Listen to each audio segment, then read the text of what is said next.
Abim yarışmadan kazandığı parayı zamanla büyüttü ve bu kez daha güvenilir bir kooperatife girdi. Süsen abla ile beraber hem okudular hem de çalıştılar. Artık yeni evimize geçme vaktimiz gelmişti. Çocukluğumun geçtiği o küçük evimizle vedalaşmak zorundaydık.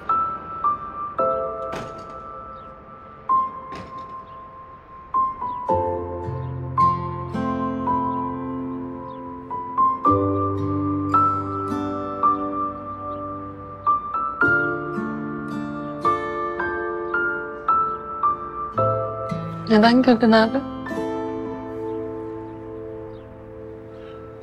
Ne garip değil mi? Bu küçücük kümese koskocaman beyaz sığdırdık.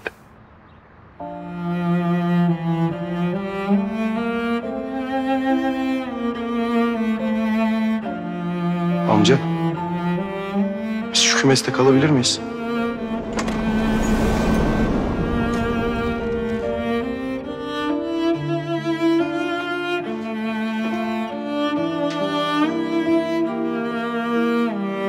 Biz burada mı yatacağız?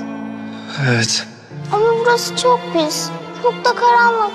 Bir güzel temizleriz ablacığım burayı. Daha iyi bir lamba takarız. Bir döşek atarız. Mis gibi olur. Tabii abicim. Hatta bak duvarlara resim de çizeriz. Ya ağaçlar, çiçekler falan ha? Gökyüzü de çizerim mi? Burada hiç pencere yok. Tabii abim yaparız. Değil mi abi? Çok güzel olur. Olur. Ne isterseniz yaparız. Abi uykum geldi. Uyu bir tanem kucağımda gel.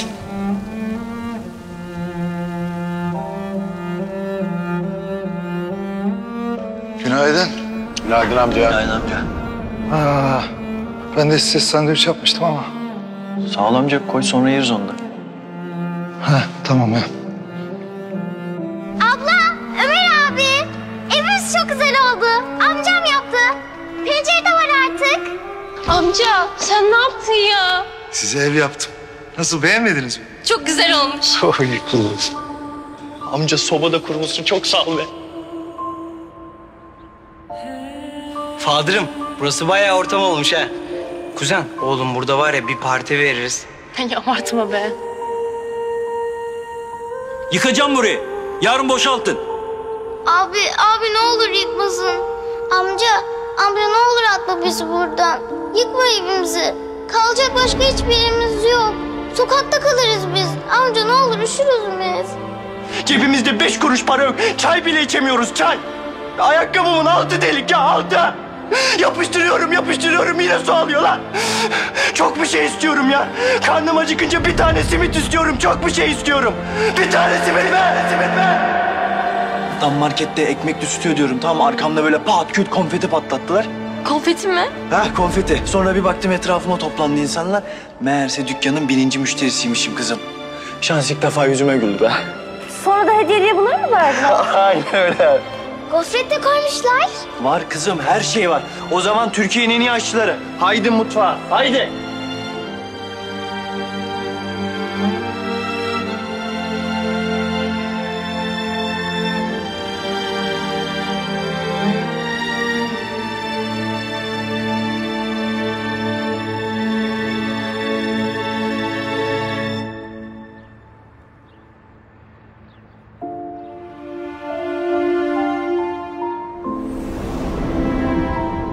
Anneler günü kutlu olsun anne.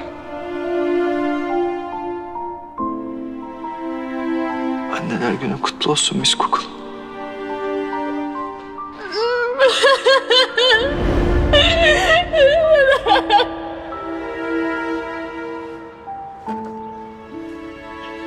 Küçücüksün. O zamanlar tek koluma sığıyordum, biliyor musun?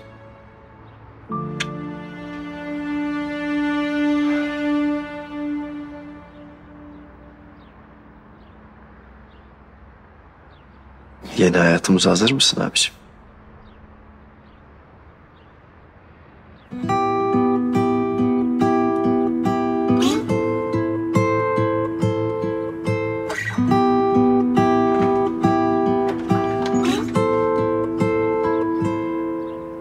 Bugün dünden iyi, yarın belki gökyüzü sızacakmış küçük penceremden.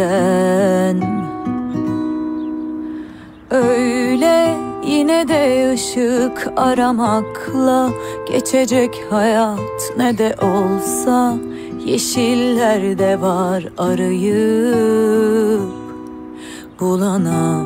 Dünya sanki sırtımda, sanki herkes karşımda. Hayat hepimiz için sürprizlerle doluydu.